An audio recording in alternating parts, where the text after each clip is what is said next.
नमस्कार मित्रांनो, स्वागत करतो एका नवीन व्हिडिओमध्ये। सध्या मी आहे देवबागला आणि देवबागला आपण जर आलात तर खूप सारे होमस्टे बघायला मिळतात। तसेच नाश्ता व अस्सल मालवणी जेवणाची सुविधा अनुभवायला मिळते। आणि देवबागमध्ये मी ज्या बीच रिसॉर्टमध्ये राहिलोय त्या बीच रिसॉर्टचं नाव आहे गुरुमाऊली बीच रिसॉर्ट आणि तिथे नाश्ता व जेवणाची उत्तम सुविधा आहे। आणि या रिसॉर्टचे मालक श्री दिगंबर कोळंबकर हे आहेत आणि समोरच हे 3 रूम आहेत। आणि मी ज्या रूममध्ये राहिलो ती रूम तुम्हाला दाखवतो आणि त्या रूमचं भाडं किती आहे, म्हणजे सीझन वाईज किती असतं आणि ऑफ सीझनला किती असतं हे तुम्हाला सांगतो। 2 बेड नॉन एसी अशी ही रूम आहे, चांगली अशी स्पेस आहे। मित्रांनो, स्लॅग सीझनला या रूमचं भाडं 1200 ते 1500 रुपये असतं आणि सीझनमध्ये 1500 ते 2000 एवढं भाडं असतं। आणि समोर इथे वॉश बेसिन आहे आणि या साईडला वेस्टर्न टॉयलेट आहे। सकाळी गरम पाण्याची सुविधा ही 6 ते 8 या वेळेमध्ये असते। आणि या रूमला एसीची पण प्रोव्हिजन केली आहे। आणि एसी रूम घेतलात तर सीझनला 2000 ते 2500 एवढं भाडं असतं आणि स्लॅग सीझनला 1500 ते 2000 एवढं भाडं असतं। त्याचबरोबर इथे उत्तम प्रकारचा नाश्ता पण मिळतो आणि इथे शाकाहारी आणि मांसाहारी जेवणाची सुविधाही आहे।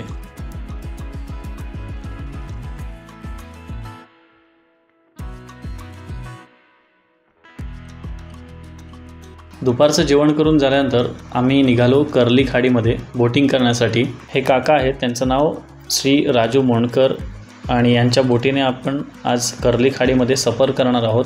बोटिंग करताना आपण कांदळवन, कर्ली खाडी आणि देवबाग समुद्र संगम, त्यानंतर सिगल पॉईंट, भोगवे समुद्र किनारा, मिनी केरळ पॉईंट इत्यादी पॉईंट दाखवले जातात। आणि आपले बोटिंग अर्धा ते पाऊण तास चालणार आहे आणि या बोटिंगचे पर व्यक्ती चार्जेस आहेत 200 रुपये। आणि स्क्रीनवरती या काकांचा नंबर देऊन ठेवतो, जर कधी तुम्ही देवबागला आलात तर या काकांना नक्की कॉन्टॅक्ट करा।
तर फायनली मित्रांनो, पाऊण तासानंतर आपलं बोटिंग सफर पूर्ण झाले।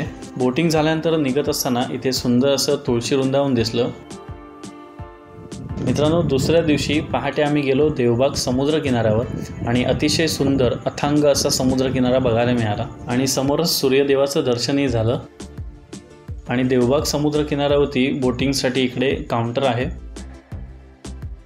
इथला प्रमुख व्यवसाय म्हणजे मासेमारी हा आहे आणि इथे तुम्ही बघू शकता की छोट्या बोटीतून मासे पकडून घेऊन आलेत। आणि खूप जणांचे रिसॉर्ट सुद्धा आहेत, त्याचबरोबर शाकाहारी आणि मांसाहारी जेवणाची हॉटेल सुद्धा आहेत। आणि विशेष म्हणजे सर्व ठिकाणी आंबोळी आणि चटणी हा नाश्त्यामध्ये मेनू असतोच।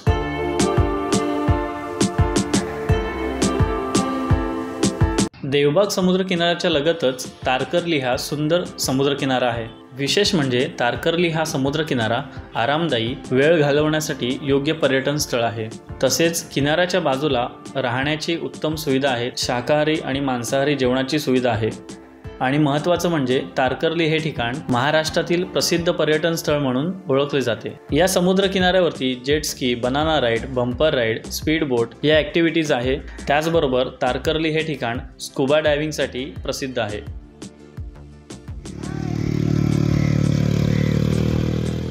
त्यानंतर नाश्त्यासाठी छोटी छोटी हॉटेलसुद्धा आहेत. तिथे तुम्ही नॉर्मल नाश्ता करू शकता. उदाहरणार्थ वडापाव, कांदा भजी, आंबोळी, त्यानंतर कोल्ड्रिंक्स आणि आईस गोळ्याचंही तिथे स्टॉल आहेत.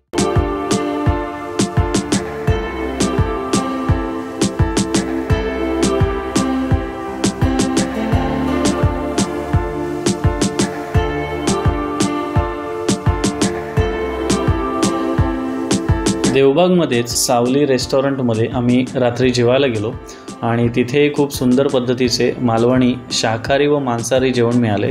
यांचा पण नंबर मी स्क्रीनवरती देतोय. आणि जर कधी देवबाग तारकर्ली या ठिकाणी फिरायला आला असेल तर या सावली रेस्टॉरंटला नक्की भेट द्या. आय होप तुम्हाला हे हॉटेल आवडेल आणि इथले चविष्ट पदार्थ तुम्हाला खायला मिळतील. आणि या रेस्टॉरंटची ही सजावट खूप सुंदर पद्धतीने केली आहे.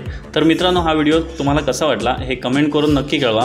व्हिडिओ आवडला असेल तर व्हिडिओला लाईक करा, शेअर करा आणि माझ्या चॅनलवर कोणी नवीन असेल तर चॅनलला सबस्क्राईब करायला विसरू नका. भेटू एका नवीन व्हिडिओसोबत. तोपर्यंत धन्यवाद. काळजी घ्या.